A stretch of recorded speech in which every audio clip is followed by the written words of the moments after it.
Hi, welcome to Verse of the Day. I'm Brandon Hathaway, preacher at the Westside Church of Christ in Owensboro, Kentucky, and I got... What's your name? What's your name? I got Lyndon. He's going to be quiet. I got Lyndon with me today.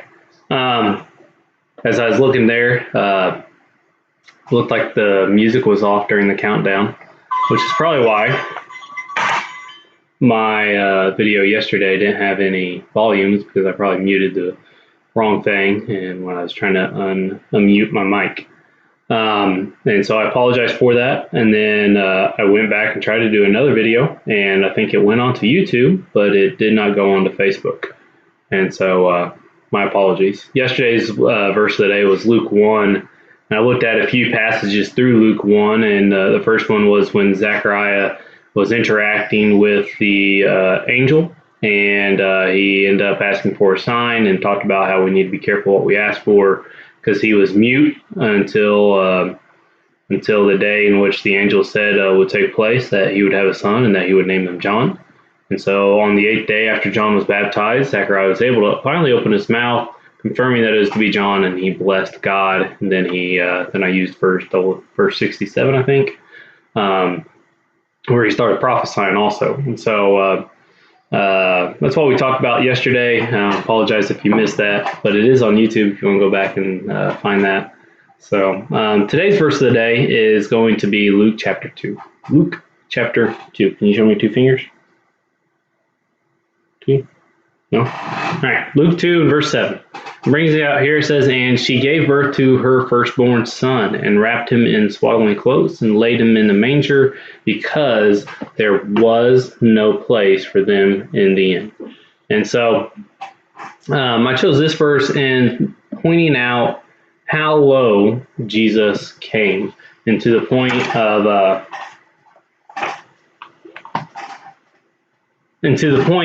of coming from heaven.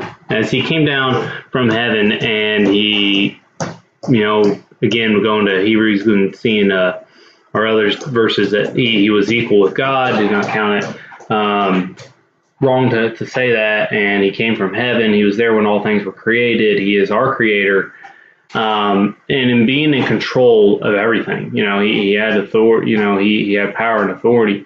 And then he comes to this point here that he is born of a woman, meaning that he went from being in a position to create and destroy to being in a position to not be able to do anything on his own. That he had to have his mother and father take care of him. Mary and Joseph had to take care of Jesus, because he was a baby, because he was an infant. So, he couldn't walk, he couldn't feed himself, he couldn't take care of himself, he couldn't change it, his dirty undergarments. And so Jesus came so low, that low. Our Savior, our Creator, became that low, so low that he had to be taken care of by other people. And then he didn't come to the wealthy place where they had maids and servants to take care of him.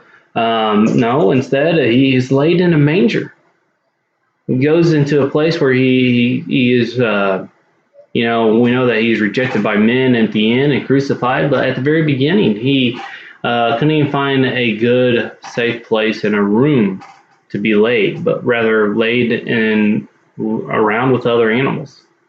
And so, just a good verse as a reminder. And again, that's just the beginning of this chapter. There's a bunch of other verses through there. Make sure you take the time to read that and go through the rest of the chapter.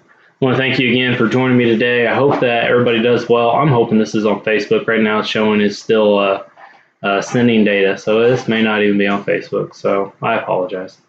Thank you again. Hope everybody has a good day. Lord willing, I'll talk to you later.